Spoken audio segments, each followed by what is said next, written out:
Harris Teeter's down by Prestonwood.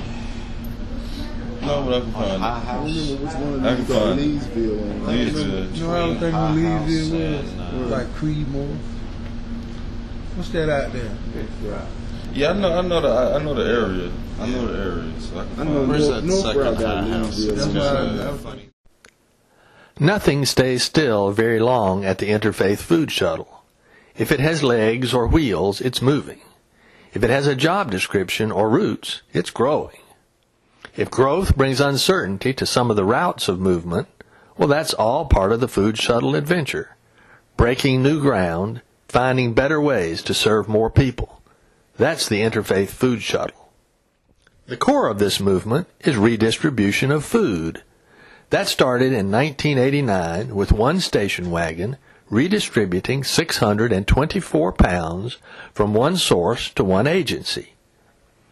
20 years later, 11 refrigerated trucks picked up 5,700,000 pounds of food from 233 grocery stores, restaurants, and farmers markets.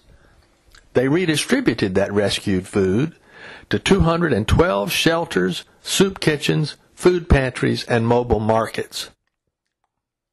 Since the food shuttle started, 60 million tons of nutritious food that would have gone to the landfill fed needy people instead. That's a lot of food, and the food shuttle manages it carefully. Perishable food is immediately redistributed or prepared and flash frozen in the food shuttle kitchen. All aspects of sanitation are a top priority.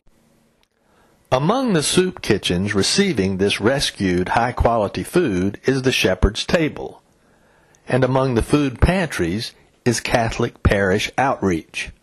I don't think there's a big enough award or thank you that would ever say what that food shuttle and what Joe Bullard has done for this community. We serve approximately 5,000 people a month, and because of the Inter-Faith Food Shuttle, we're able to do that. They rescue the food, bring it to us, help us keep stocked so we can serve people even in inclement weather. And we are the largest food pantry in the Triangle and all the way to the east coast of North Carolina. About 50% of our food comes from the Inter-Faith Food Shuttle. They are a wonderful partner in our ministry to helping alleviate hunger in the community. In addition to supplying agencies across 7 different counties, the food shuttle involves itself in direct outreach through mobile food markets in targeted communities, such as the one at West Durham Baptist Church. A second kind of direct outreach is the bagging and delivery of food for senior citizens. And yet a third outreach involves children on the free and reduced cost lunch program. Through its Backpack Buddies and Children's program, the food shuttle helps fill in the nutritional gap for these children during the weekends and evening tutoring programs, and even during the summer while the children are involved in partnering day camps. The impact of all this food recovery by the Inter-Faith Food Shuttle lifts the entire community.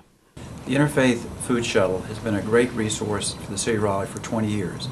Last year it distributed over 3 million pounds of food to Raleigh residents. The shuttle, along with other nonprofits, makes Raleigh and Wake County a great place to live. The most recent program growth at the food shuttle involves the acquisition of a farm and development of community gardens in Raleigh.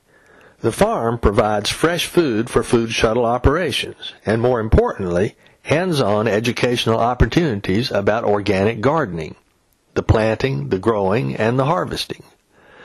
The community gardens bring these same opportunities close to where people live who don't have ready access to fresh food. So we've had a few kids that have come to the garden and have never tasted broccoli or have never tasted collards, and they're growing it from seed and they actually get to harvest it. And in the garden we ask them to try things, to taste them. And when they do, they might love it, and if they don't, that's okay. But they're taking it home to their families and they're sharing in that experience with them. After growing and harvesting, the next step is, of course, cooking. Through its Operation Frontline, the Food Shuttle partners with Share Our Strength and NC State University to offer nutrition and cooking classes to low-income teens, children, and adults. Food recovery, food growth, and food in communities are a big part of the Food Shuttle story, but not nearly all of it. The other part involves people recovery, people growth, and people in community. One person told me that he had been volunteering at the Food Shuttle for over a month before he discovered that some of the most capable people there had either served time or were doing community service to avoid serving time.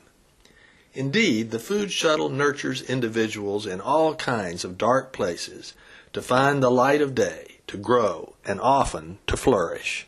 How I got into the Food Shuttle was I got into some trouble back in 2001.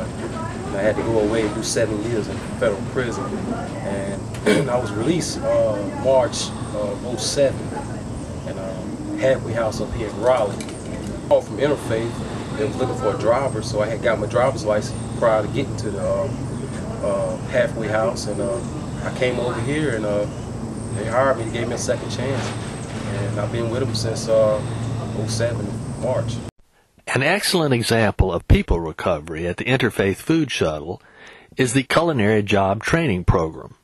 Professional chefs, a job placement counselor, and a case manager teach the rigorous 11-week program to help men and women with severe life challenges gain self-sufficiency and meaningful employment in a food service position. Since the class is taught in the Food Shuttle kitchen, the shuttle is thereby able to offer cooked food to agencies that cannot use raw products. The final exam of each class is the preparation and serving of the graduation meal, an event that brings out Food Shuttle supporters throughout the community. This is an alternative to incarceration. Many folks don't have the opportunity to have someone help them with a skill, care about them, and offer other life skills classes such as they do here. They offer some anger management training. They have a sociologist on board that can help them with their interpersonal skills and relationships. It's all about keeping them focused, keeping them on track, and at the end of the culinary skills 11-week course, it's very intense, they can help them find a job. Everybody the Food Shuttle touches gets caught up in the vibrant spirit of this caring community, to the point where it is not always clear who is giving the care and who is receiving it. At the center of this vibrancy are the numerous volunteers who help with the culinary school, work with community gardeners, package food, or drive trucks and transport rescued food. I served in the Navy during World War II, aboard aircraft carrier. Then I worked with Equifax in Raleigh for 32.5 years. And after my retirement from Equifax, I worked with Red Cross part-time for 15 years. And I've been with the Food Shuttle since November 1992. You have plenty of exercise, and that's good for you. And at the same time, I'm meeting a lot of people with interesting backgrounds, occupations, hobbies, and so forth. That's always interesting to me. And then, of course, I know I'm helping a lot of people who need the food. The leadership team drives much of the growth and change at the Inter-Faith Food Shuttle as they discuss new ways to rescue food, new ways to help people fight off hunger, new ways to build God's community on earth, whatever path to that community one may have chosen.